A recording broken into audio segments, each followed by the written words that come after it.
Yusek, good afternoon. Kukuha lang po ako ng reaction na Yusek, no, regarding doon sa naging takbo po ng 15th day na impeachment trial. Lalo na po kahapon, naging mainit po yung palitan ni na Attorney Lorna Capunan at Attorney Christine Ferrer kaugnay po sa mga sinasabing misleading questions na ibinabato ng depensa at tinututulan ito ng prosecution. Sa pananaw nyo, Yusek, bilang abogado, bahagi ba ito ng strategiya sa cross-examination o maaari itong makakaapekto sa paglilinaw ng mga isyong tinatalakay sa trial? Okay. Even before, sinabi po natin, ang Pangulo at ang administrasyon ay hindi makikialam sa anong ginagawa at proseso dito sa impeachment trial. Pero bilang parte ng aming mandato na ipaliwanag ang katotohanan, ito po ang aming nakita. Unang-una, bakit nga ba naubos ang 125 million pesos in 11 days? Ang sabi nga lang ay 1 day. Dahil kahit sa isang araw, mabilis na ipamigay ang pera sa iba't ibang lugar. Yan ang lumabas. Ang pondo po kasi, kapag hindi naubos sa loob ng isang taon, ito ay bumabalik sa National Treasury. So, lumalabas, kailangan ubusin in 11 days para hindi na maibalik sa National Treasury.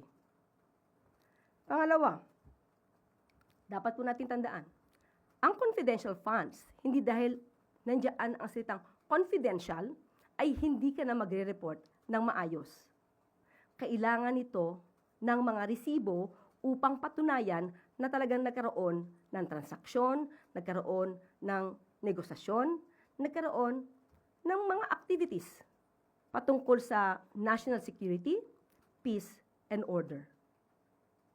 Nandyan po, malinaw sa Joint Circular 2015-01 kung paano dapat i-liquidate ang confidential funds.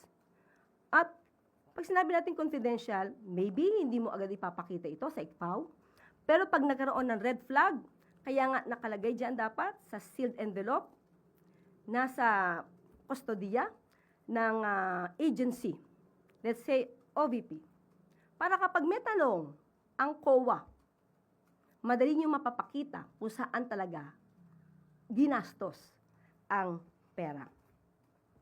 Walang mali sa confidential funds kung ito ay nagagamit sa tunay na dahilan or purpose at kung ito ay base sa mandato ng ahensya.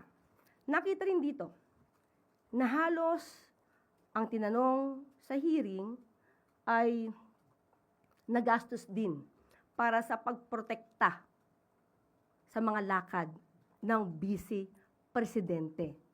Humingi siya ng confidential funds para sa sarili niyang proteksyon. Pero wag nating kalimutan, meron pong VP-SPG at bilang Vice President, ang proteksyon po at mga impormasyon ay ibinibigay sa kanila mismo ng AFP at ng PNP. So, hindi kinakailangan ng confidential funds.